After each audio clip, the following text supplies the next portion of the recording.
Moi, je m'intéresse aux herbiers aquatiques parce que nous en tirons plusieurs bénéfices. Ils nous fournissent des services. Par exemple, ce sont des habitats pour la faune. Si vous aimez les poissons, il va en avoir beaucoup. Il va y avoir aussi des oiseaux, des canards. Elles ralentissent l'écoulement, ce qui fait que ça va stabiliser les sédiments, favoriser une eau claire et elles vont avoir un pouvoir filtrant. En fait, ce sont un type de milieu humide et souvent ne sont pas reconnus comme tels.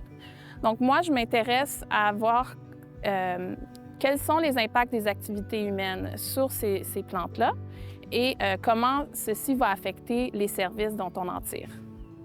J'ai réalisé la grande partie de mes travaux au lac Saint-Pierre. C'est un élargissement du fleuve Saint-Laurent, un lac fluvial.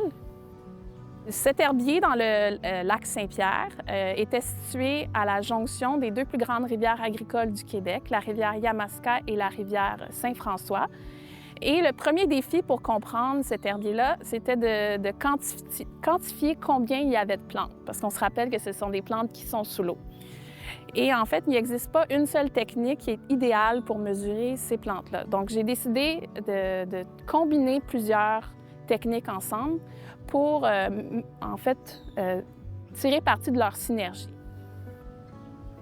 Une fois que j'ai réussi à soulever le défi d'estimer combien il y avait de plantes, je me suis intéressée au pouvoir filtrant de cet herbier-là. Donc, on se rappelle que c'était à l'exutoire des deux grandes rivières agricoles.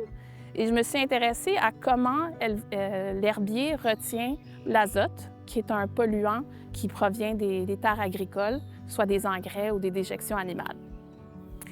Pour étudier ça, ce que j'ai fait, c'est que j'ai comparé l'azote qui vient des tributaires à un senseur qu'on avait mis en aval de l'herbier et qui mesurait de façon continue les nitrates, qui est une forme d'azote.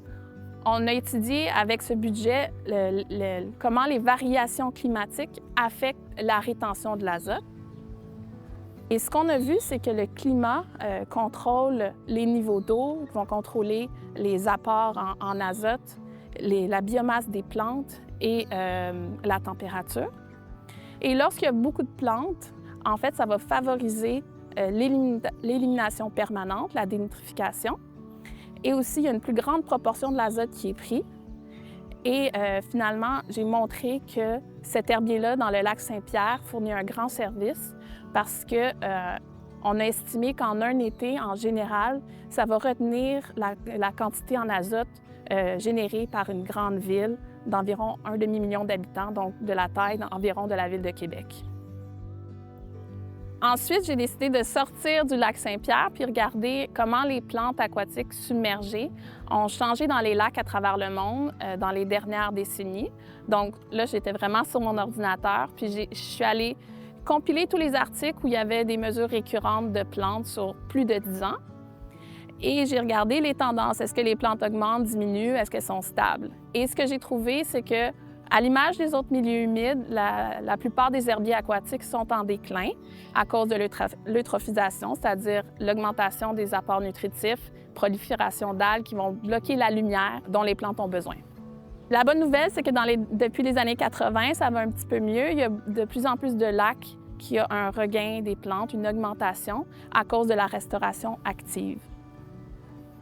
Je pense que c'est clair que ça a montré les manques de connaissances dans plusieurs régions. Donc, les informations sur les herbiers aquatiques viennent surtout de la zone tempérée et qu'il n'y a rien du tout, par exemple, dans la zone boréale où il y a beaucoup de lacs. Et ça donne un guide pour les recherches futures et des indices sur comment restaurer les plantes. La méthode que j'ai apportée a des impacts sur le suivi à long terme des plantes. En fait, déjà, plusieurs personnes m'approchent pour mettre en place cette technique, notamment dans le fleuve Saint-Laurent pour le suivi des herbiers aquatiques. Toutes les mesures de rétention d'azote ont surtout été faites en ruisseau et c'est des techniques qui n'étaient pas du tout applicables dans une grande rivière comme le Saint-Laurent. Donc, ça donne des nouvelles façons de penser à ces phénomènes-là. Mes projets futurs sont tout à fait en lien avec mes recherches doctorales. Je vais me pencher sur les plantes exotiques envahissantes submergées et dont certaines causent des cauchemars aux riverains québécois, dont entre autres la myriophylle à épis. Et je vais essayer de trouver des stratégies pour mieux les contrôler.